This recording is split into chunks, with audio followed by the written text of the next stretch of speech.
Hello everybody and welcome to the video. This is Dolphin and today guys we have a video about Summoners War. Today we're gonna have a look at who which one are the losers or the balance patch. This is gonna be my top 5. Let me know in the comment below if you agree, let me know if you disagree, let me know which one you think are the worst nerf that we got in the balance patch. Some of the nerfs were a bit too big. Some of the, loser balance patch, it would be either big nerfs or not really usable buffs, or that won't make the unit that good anyway. So we're gonna have a look at the losers of the balance patch. Doesn't need to be a nerf, it can be a buff that does make sense or is kinda bad. Guys, let me know in the comment below, as I said, your 5 unit that you wish they would have gotten buffed more or nerfed less. And yeah, that's my opinion, so do let me know. Guys, before going to the video, don't forget to like the video and subscribe to the channel if you haven't already. It's free, and support the channel a whole lot, guys. So if you can, please hit sub button, it will really help. Alright, let's start with it. I'm gonna start with the light Ezio. I think his buff is gonna still make him kinda weird, kinda, I wouldn't say bad, but it's not gonna change him too much. So air assassination is gonna get changed a little bit, and the skill cooldown of air assassination is decreased by 1 turn if the enemy dies. But air assassination doesn't do that much damage anyway, so I don't think that's gonna make him good. It doesn't really do too much damage, it's a single target. I'm sure Kaki does a better job than him, even in arena. I don't think he's usable in RTA whatsoever, but I mean the threat state got the counter attack at least on the unit that you put the threat state on, but I think still need a little help. He's an LD5, so counters a little bit better, it wouldn't hurt. Yeah, attack the enemy and fill up your attack bar if the enemy dies, and then you get less cooldown. But it's 3 turns, it would be 2 turns, so you wouldn't still have it anyway. I guess you will get this.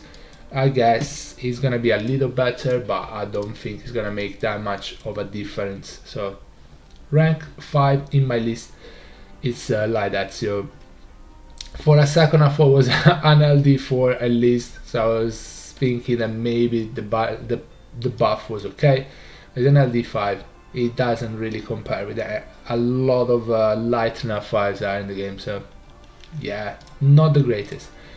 So number 4 in the list is his brother, the dark one. Dark Ezio got a buff where he crits on the last hit on the passive, which can be good. I heard people saying he's gonna be a counter to, what was it, Kinky, which is true, but also Kinky is a counter pick. It's the last pick, so if you didn't pick Ezio by then, you won't be able to counter pick. So hard to actually be a counter pick of a counter pick. But yeah, I feel like it's a decent idea that you're always gonna crit. But again, I think Dark Ezio was a damage dealer in the first place, so you were building him slot 4 crit rate anyway, or crit damage. I guess you can build him crit damage now and get the crit on skill on the passive anyway, but I don't think it's gonna change too much. I think again, you're building on crit rate anyway, so not that big of a crit, not that big of a crit, not that big of a buff. So Dark Ezio in the top 4 in my opinion. Number 3 in the list, I think she got a big nerf, Molly. I don't know if she needed it. A lot of people are liking this. I wasn't using Molly that much. I did use her a little bit.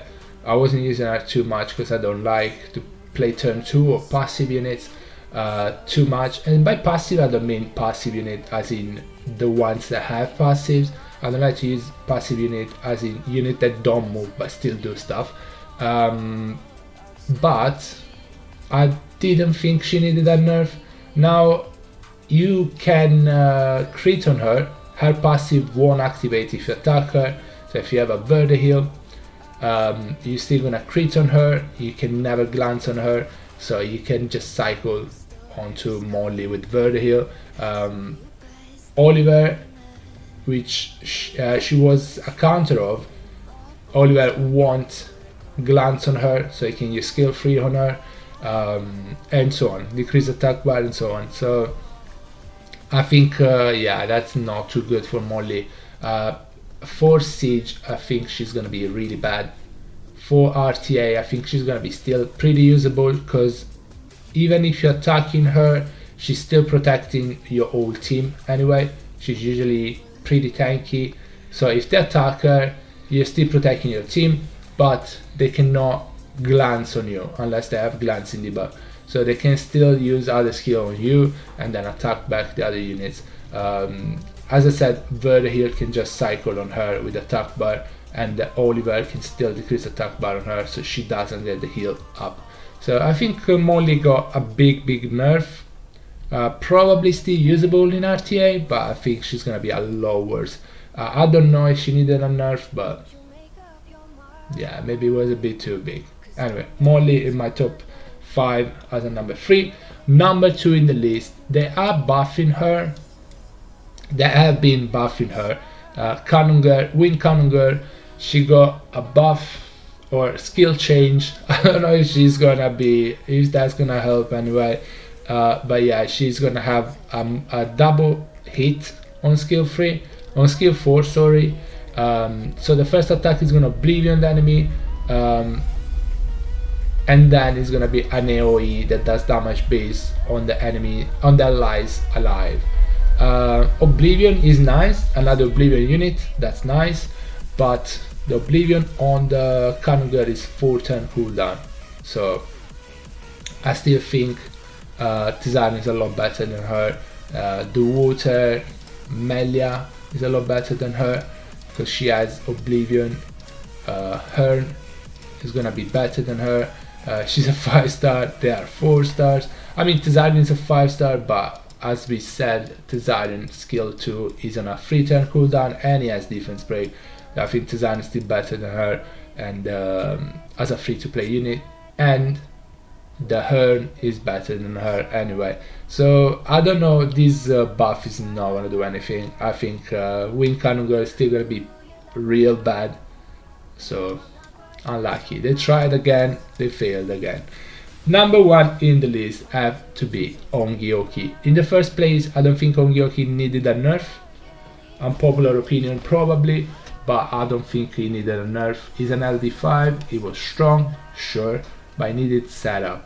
Now he's gonna do no longer increase the damage by 30% when attacking an enemy. So he's half of his passive is gone.